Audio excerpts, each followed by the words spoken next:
Welcome. In this video, we'll be using the segment addition postulate part 2. Let's take a look at our example. Example 1.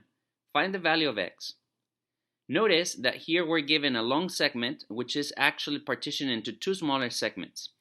By the segment addition postulate, we can say the following. We can say that the distance from E to G, or the length EG, is equal to the distance from E to F, or the length EF, plus the distance from F to G, or the length FG.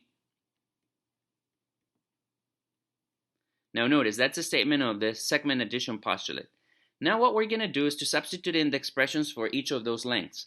So we know that the length EG is equal to x plus 29,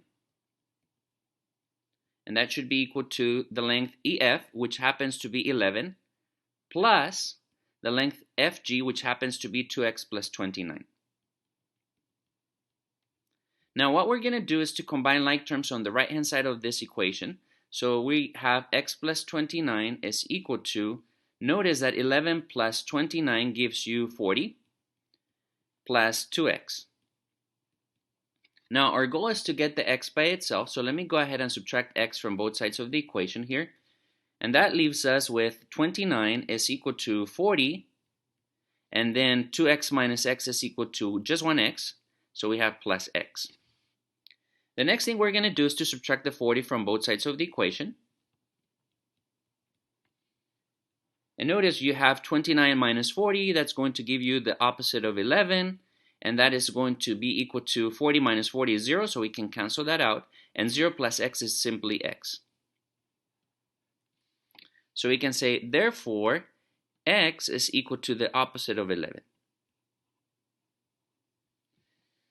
Now, let's say we want to double check that we indeed obtained the right answer. So a way to double check is to substitute in the values and see that both expressions or both sides of the equation will give you the same number. So here, since we have that x equals the opposite of 11, we're going to substitute that in. So we have 2 times the opposite of 11 plus 29. Notice 2 times the opposite of 11 is negative 22 plus 29 will give you a positive 7.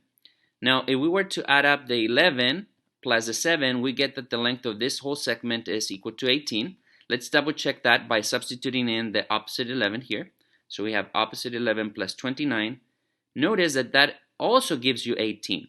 So indeed, x is equal to the opposite of 11, and that's how we can actually use the segment addition postulate to solve for it. Thank you for watching, and have a wonderful day.